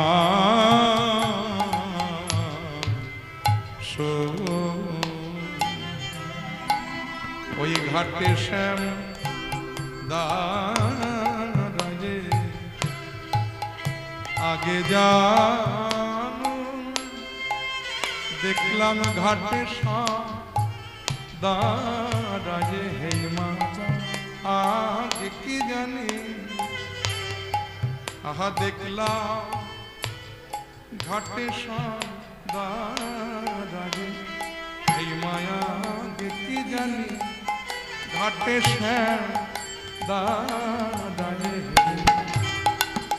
আগে কি জানি, ঘাটে শ্যাম দাঁড়ায়ে, আগে কি জানি, ঘাটে শ্যাম দাঁড়ায়ে, জানু না, আগে জানু না, আগে জানু না, সেই কদমের তলে আমার চিত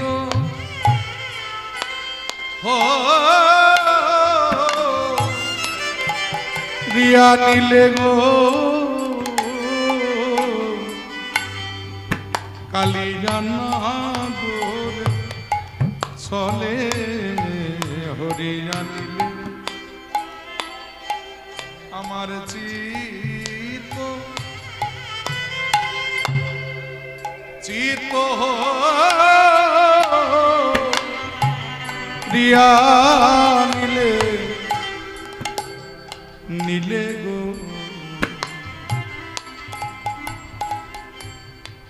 কালিয়া নাগর ছলে হরিয়া নীলে আমার চিত হরিয়া নীলে সখী আমাতে আর আমি নাই রে আমার চিত হরিয়া নীলে সখী আমাতে আর আমি নাই রে আমার আমার চিত হরি জানিলে সখীরে আমাতে আমি নাই গো চিত হরি জানিলে সুখে আমার আমি নাই গো আমার চিত হরিয়া নীলে নীলে গো কালিয়া নাগর ছলে হরিয়া নীলে মই তো আগে জানু না আগে জানু না আগে জানো না জানলে আমি জানলে জলে যেতাম না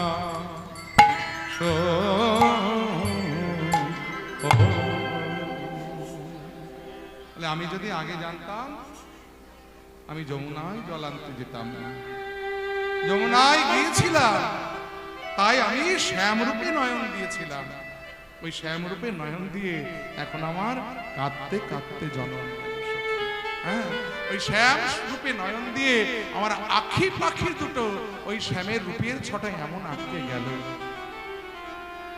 যে এখন আমাতে আর আমি নাই আমার চিত হরিয়া নিলে চিত মানে হলো মন মনটাকে হরণ করে নিয়েছে মনটাকে হরণ করে নিয়েছে সেই জন্য মন যদি দেহে আর না থাকে তাহলে মনই যদি না থাকে একটা দেহে তাহলে আর কি রইল সময়রা আমাদের পঞ্চ ইন্দ্রিয় মনের দ্বারা পরিচালিত হয় তো দেহের মধ্যে যদি মনই না থাকে ইন্দ্রিয় কোনো কাজ করবে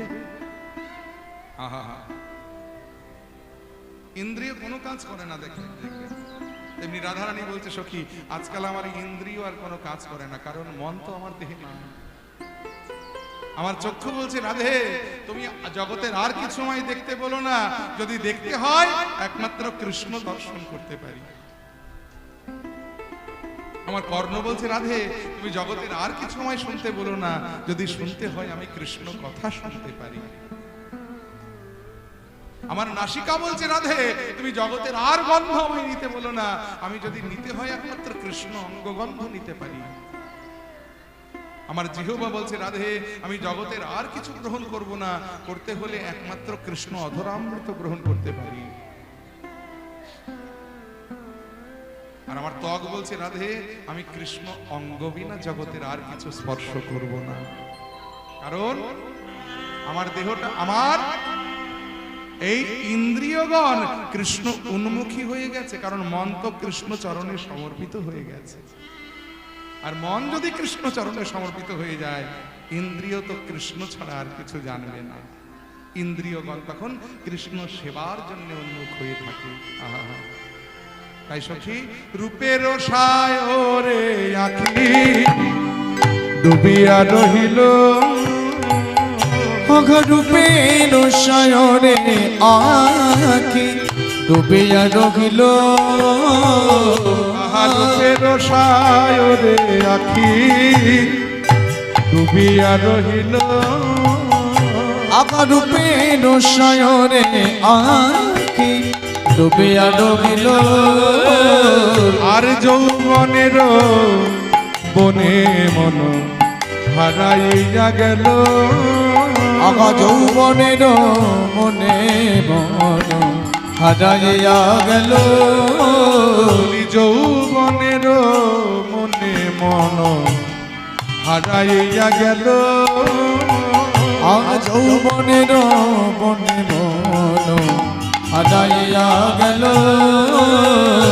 আমাতে আর আমি নাই রে আমাতে আর আমি নাই রে আমাতে আর আমি নাই রে আমাতে আমি নাই রে আমি সবে সপিলাম ওই চরণে আমাতে আর আমি নাই আমি সবে সপিলাম ওই চরণে কৃষ্ণ তোমার হলাম বলে সবে সপিলাম ওই চরণে কৃষ্ণ তোমার হলাম বলে আমি সবে সপিলাম ওই চরণে কৃষ্ণ তোমার হলাম বলে সবে সপিলাম ওই চরণে ছিল তোমার হলাম বলে আমি সবে সপিলাম ওই চরণে আমাতে জানে আমি নাই গো তাই ঘর হইতে প্রথম হইল অপুরাণ আরে হইতে প্রথম হইল অপরাধ ঘর হইতে প্রথম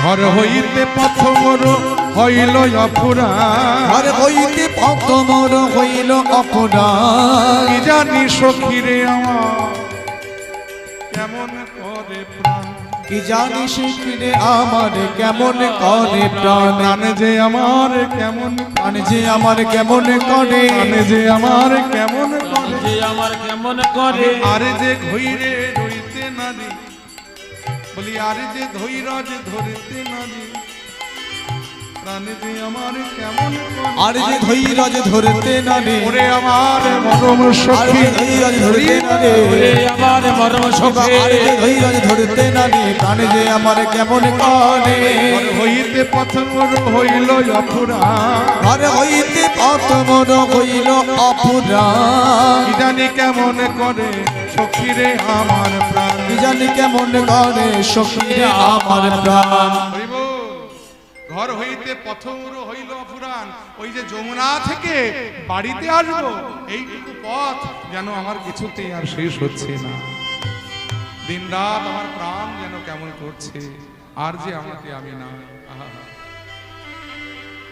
জ্ঞানদাস পদকর্তা লীলার এক পাশে দাঁড়িয়ে বলে রাধে কৃষ্ণ রূপে যারা নয়ন দেয় তাদের দশাটি এমনই হয় আহা জ্ঞান ও দাসেতে কহে ওইছে শ্যামের লেপ শ্যামের প্রেমটা কৃষ্ণ প্রেমটাই এমন কারণ কৃষ্ণ রূপে নয়ন দিলে কৃষ্ণের প্রেমে পড়ে যেতে হয় কারণ কৃষ্ণ চারদিকে চারখানা ফাঁদ পেতে রেখেছে জয় নিতাই বেদ ফাঁদ পাতে না বেদ ফাঁদ পাতে তো জানেন তো ফাঁদ পাতে কেন শিকার ধরবার জন্য যারা অবুদ্ধিমান বেদ হয় তারা একটা ফাঁদ পাতে আর পাখি এদিক ওদিক দিয়ে বেরিয়ে ফসকে চলে যায় কিন্তু কৃষ্ণ তো অভিজ্ঞ বেদ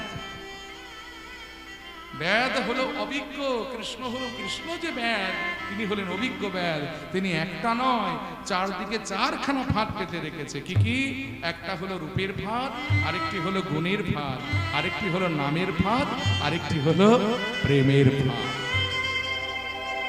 এই যে চারদিকে চারখানা ফাঁদ কোনো না কোনো ফাঁদে এই জীব যদি একবার পড়ে তাহলে সেখান থেকে বেরিয়ে আসা মুশকিল আছে আহা ওই ফাঁদের চক্রব্যূহের মধ্যে যদি একবার কেউ পড়ে যায় তাহলে কোনো না কোনো ফাঁদে তাকে আটকাতে হবে ওখান থেকে বেরিয়ে আসা সম্ভব নয় তাই কৃষ্ণের রূপের ফাঁদে যারা একবার পড়েছে তারা কৃষ্ণের প্রেমের ফাঁদে পড়তে বাধ্য আর প্রেমের ফাঁদে পড়লে গুণের ফাঁদেও পড়বে আর গুণের ফাঁদে পড়লে নামের ফাঁদে তো পড়বেই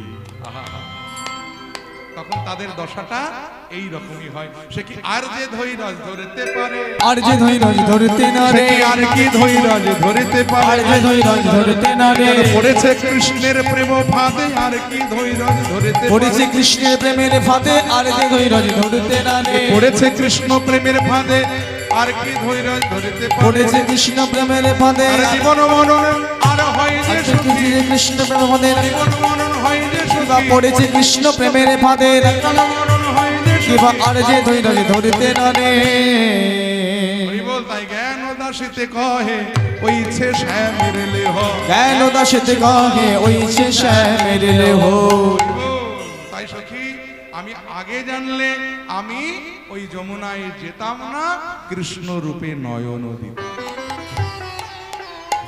তাই সখী আমি ভুল করেছি শরীরে আমি কেন গেলাম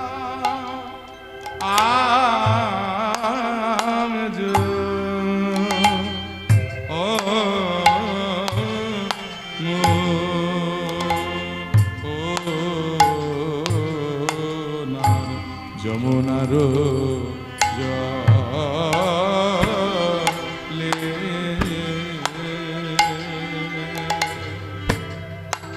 বলি ওরে আমার মরণ সখী রে, আমি কেন গেলাম সখী রে কাজ তো ভালো ওরে না, আমি কেন গেলাম সখী রে কাজ তো ভালো ওরে ওরে না, আমি কেন গেলাম কেন গেলাম কাজ তো ভালো করি করে না কেন গেলাম কাজ তো ভালো করি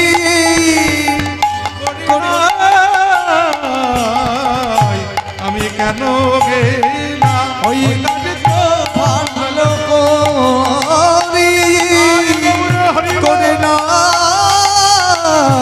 আমি কেন গেলাম কাজ তো ভালো করি না, কেন গেলাম কাজ তো ভালো করি করি না আমি কেন গেলাম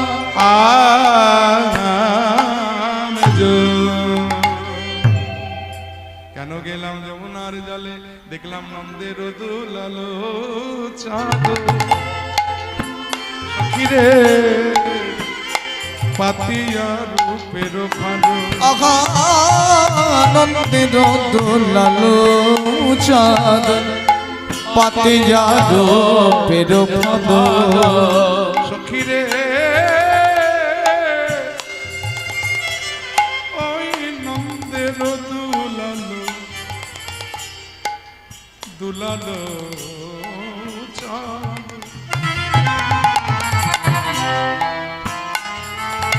হেথায় পাতিয়া রূপের ফাঁদ আনন্দের দোলালো চাঁদ পাতে যাদো পেরো পদ বলি ব্যাধি ছলে দাঁড়ায় কদম বেরো তলে বেদে ছলে কদম বেরো তলে বলি দাঁড়াইছিল রে দাঁড়াইছিল রে তলে তরুর বলে দাঁড়াইছিল রে ওই কদম তরে তরু বলে দাঁড়াইছিল রে ওই কদম তরুয়া তলে দাঁড়াইছিল ওই কদম তরুরা তলে দাঁড়াইছিল রে কদম তরুয়া তলে ব্যাধ ছলে দাঁড়িয়েছে, রূপের ফাঁক পেতে কদম্বের তলে ব্যাধ ছলে দাঁড়িয়েছে, আর তাতে আবার চার দিয়েছিল কি জানিস? ফাঁদে চার না দিলে হবে? ফাঁদে চার দিতে হয় না? চার না দিলে আহার করবে কি করে, আধার করবে কি করে? দেখবেন বক ধরার জন্য গ্রামে গঞ্জে ফাঁদ পাতা হতো কি দিয়ে? পুঁটি মাছ দিয়ে, যাতে মাছের লোভে বক এসে ওই ফাঁদে পড়ে। তেমনি আমার গোবিন্দ ফাঁদ পেতেছিল রূপের, তবে চার দিয়েছিল কি জানিস? বলে কি? সখীরে দিয়া হাস্য সুধা চার, ওই অঙ্গ ছটা আঠাতার আগাদিয়া হাস্য সুধা চায় অঙ্গ ছটা আঠাটা আমার আখি পাখি তাহাতে পড়িল, আমার আখি পাখি তাহাতে পড়িল, আরে আমার মনোমৃগী হেন কালে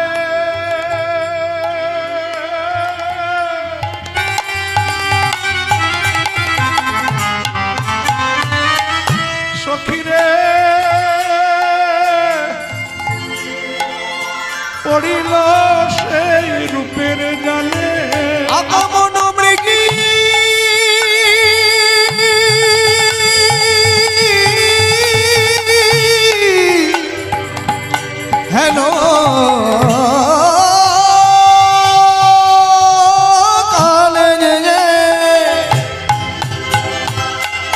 সখিরে পড়িল রূপের জালে আমার মন মৃগী কেন কালে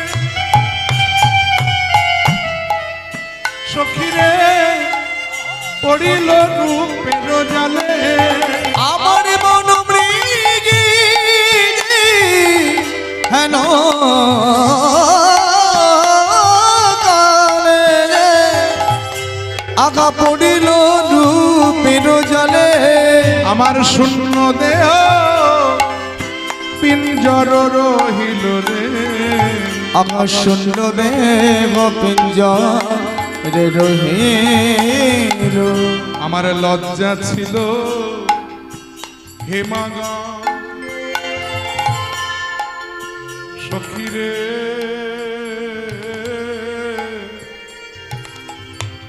আহা গুরু গৌরব সিংহদান আগা লজ্জা ছিল হেমা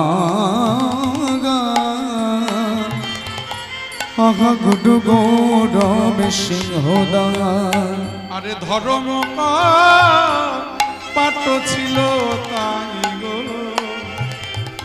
সখীরে ধর্ম কপাট ছিল তাই এবার বংশী রব বজ্রাঘাতে কপাট পড়ি গেল রকর সাথে বংশীর বজ্রাঘাতে পড়ি গেল অকস্মাতে তাই সমভূমি কনলয়ায় গো সমভূমি কর লয়ামা আমায় ধৈর্যশালে মত্ত হাতি বাধা ছিল দিবারাতি ক্ষিপ্ত কইল কটাক্ষ অঙ্কুশে আবার দম্ভের শিকল কাটি হাতি পালাইয়া গেল ছুটি না পাইলাম তাহার ওই উদ্দেশ্য এখন কালিয়া কুটিল বানে কুলশীল ধরি টানে অতয়ে উঠিল ব্রজে এখন আমার প্রাণ মাত্র আছে বাকি তাহাও বুঝি যাবে সখী ভনয়ে জগদানন্দ জগদানন্দ এই সখীদের সনে সখী সনে কৃষ্ণ কথা রূপের কথা কইতেছিল বসি কইতেছিল বসি হেন কালে কুঞ্জ বনে কুঞ্জবনে বাজিল শ্যামের বাজিল শ্যামের বাঁশি বাঁশি শুনে রাধারানী আকুলিনী হয়ে বলছে ও বাঁশি রে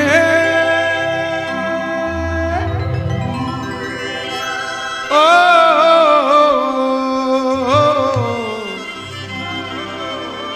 কালার বাঁশি রে ও ও বাঁশি রে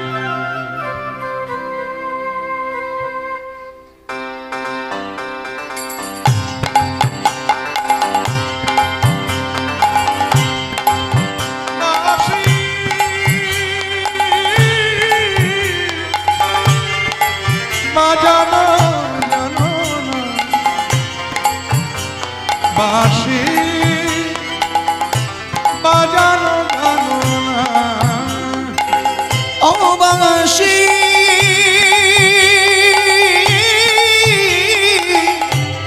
বাজানো জানো না ও বাঁশি বাজানো জানো না তুমি অসময়ে বাজা বাঁশি রে ও তুমি অসময়ে বাজাও বাঁশি রে আমার পরাণ মানে না ও বাঁশি বাঁশি বাঁশি ও বাজানো জানো না ও বাঁশি ও বাজানো জানো না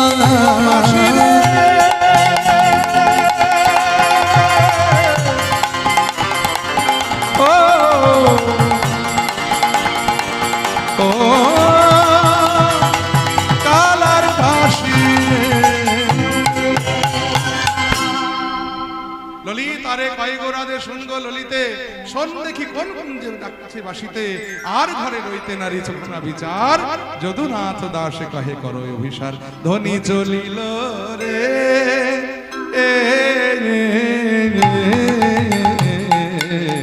শ্যামে অভিসার ধনী চলিল রে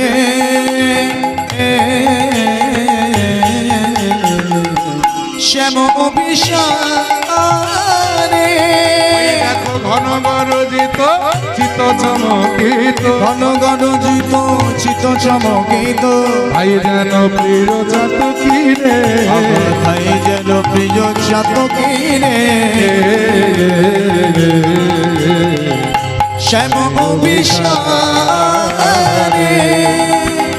আপনি কহে মধুর কথা আগা আপনি কগে মধুর কথা দেখবেন অনেকে রাস্তায় যেতে যেতে নিজে নিজে কথা বলা অভ্যেস আছে না একা একাই কথা বলছে আপনি কহে মধুর কথা আপনি কগে মধুর কথা আবার আপনি ঢুলায় বদন খানা বলে আমি গরব করে বলতে পারি মধুর মতো মধু কারবার আছে আমার গরমে করে বলতে পারি মধুর মতো মধু কারবার আছে গরবে করে বলতে পারি মধুর মতো মধু কারবার আছে গরমে করে বলতে পারি মধুর মতো মধু কারবার আছে আপনি কহে মধুর কথা ভাই ভাই যেন প্রিয় চাতকি রে তাই যেন প্রিয় চাতকি রে